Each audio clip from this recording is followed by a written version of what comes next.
Hi guys, இந்த வீடியோவில் நம்ம என்ன பார்க்க போகிறோம்னா கொல்கத்தாவில் நடந்த கேஸை பற்றி தான் இந்த வீடியோவில் பார்க்க போகிறோம். அந்த கேஸில் வந்து சஞ்சய் ராயை அரெஸ்ட் பண்ணாங்கல்ல, அதில் வந்து அவனுக்கு மட்டும் தொடர்பு இல்லை. இதில் வந்து இன்னும் நிறைய பேருக்கு அந்த அந்த ஹாஸ்பிட்டலில் இருக்கவங்களும் சம்மந்தம் இருக்குன்னு தெரிய வருது. அப்படி இல்லைன்னா எதுக்காக வந்து அந்த ஆதாரத்தெல்லாம் அழிக்கிறதுக்காக ஆளுங்களை ஏவி விட்டு அங்கே ஹாஸ்பிட்டலில் இருக்க சிசிடிவி கேமராலாம் எதுக்காக உடைக்கணும்? அப்புறம் அந்த செமினார் ஹாலில் அவசரமாக எதுக்கு அதெல்லாம் இடிக்கணுன்றது தான் இப்போ கேள்வியாக இருக்குது. அது மட்டும் இல்லாமல்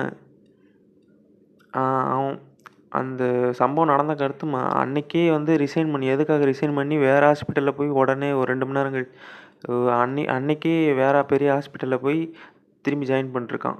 இதில் வந்து பெரிய ஒரு அரசியல் நடக்குதுன்னு தெரிய வருது. இப்போ ரிசைன் பண்ணால அந்த முதல்வரை இப்போ வந்து விசாரணைக்கு அழைச்சி அவனை விசாரணை பண்ணிகிட்ருக்காங்க. அப்புறம்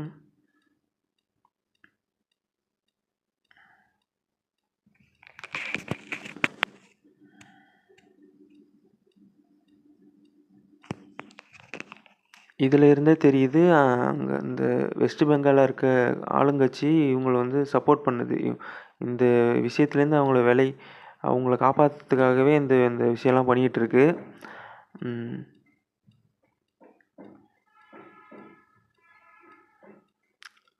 இப்போது வந்து ரீசெண்டாக பார்த்தது என்னென்னா, அந்த பொண்ணுக்கு வந்து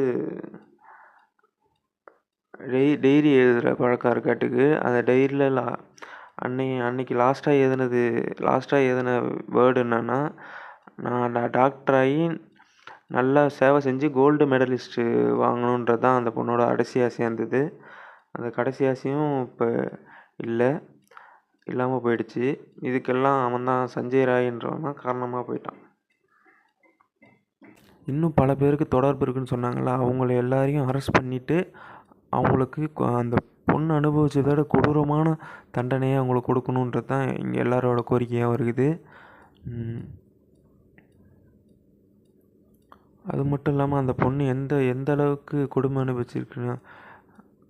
அனுபவிச்சு கை காலெலாம் உடச்சி ரொம்ப கொடூரமாக இது பண்ணிருக்காங்க. அதனால் சரியான நீதி கிடைக்கணுன்றது தான் எங்களோட ஆசை. இதோட அடுத்த வீடியோவில் வந்து பார்க்கலாம். பாய்.